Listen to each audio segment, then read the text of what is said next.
So, Lori, tell us about Dreams on Fire. Dreams sounds like a romance of some sort. It does, doesn't it? That is not. I mean, it is in a way, actually, because it's kind of about a. Well, it is definitely about a young woman who leaves home, which is in the Japanese countryside, to move to Tokyo to become a dancer. If you wanted to reduce this film down to the most like insulting review that you could ever give it, you could say that it is Japanese showgirls, but it is so much more than that, and there's like no nudity. So that it's not showgirls. It's not showgirls. It's very much not. But it is.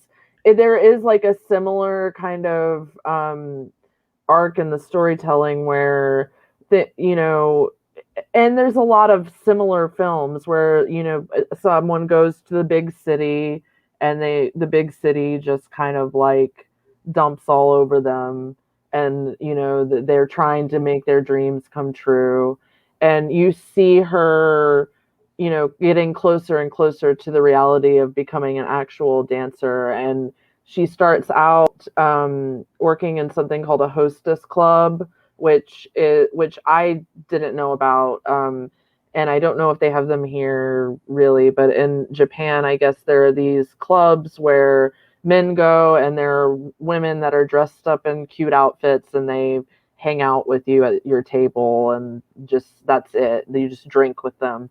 And so she starts out working there, and she kind of like takes a bunch of steps and makes a bunch of mistakes, but eventually gets to where she wants to be. And it's very realistic in the way that happens, is that it's not like an instantaneous thing, and there's a lot of grief and strife along the way. But what's cool about it is its exploration of almost every type of Japanese subculture, like whether it be like in fashion or music or art. Like there's a scene where they're in a Japanese Irish pub, for example, and there's another one where they're in like a heavy metal bar, and like it just kind of like explores the themes of Japanese nightlife, which is like, famous for being crazy. And so that's what I appreciated about it, is just learning about different subcultures that exist in Japan. So why does she kind of do the bar hopping?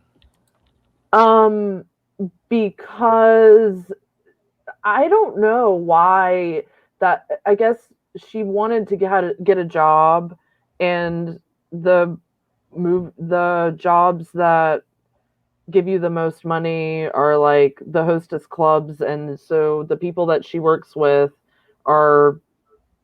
make a lot of money because they're usually also sex workers, so they have a lot of money to just go out and drink. So she made a lot of friends that way, and then she just goes drinking with her friends because she's a young girl, a young woman. I just saw a movie recently about the hostess clubs, and the impression I got was that there was not a lot of sex. It wasn't they weren't necessarily sex workers, but they were more companions, escort in a real sense. Yeah. I mean, is that the sense you get with this one? Yes. Well, what happens is there's just this one scene where a friend that she makes when she first starts working there is coincidentally happens to also be a sex worker, but everybody else there is just doing the hostess work. But of course it shows like men being inappropriate with them and stuff like that, because that just comes with the territory and those sorts of things. Yeah.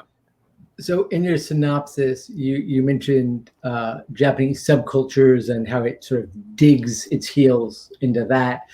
My question is, if audience members are kind of unfamiliar with or know nothing about that sort of thing, does the movie still make sense? And does it still resonate with you as a viewer in terms of characters and emotionally and that sort of thing?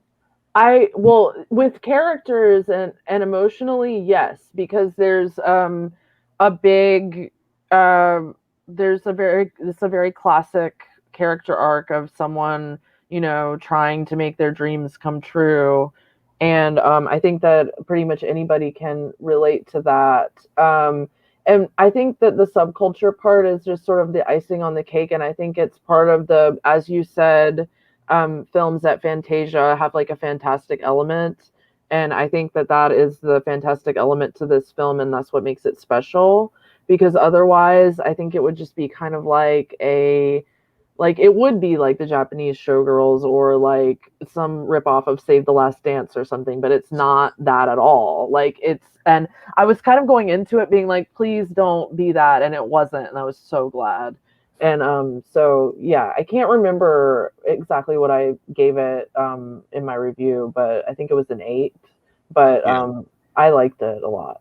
It's and also Showgirls has already been done to perfection, so yeah, perfection. There's just no reason to try to top it. Okay. Yeah.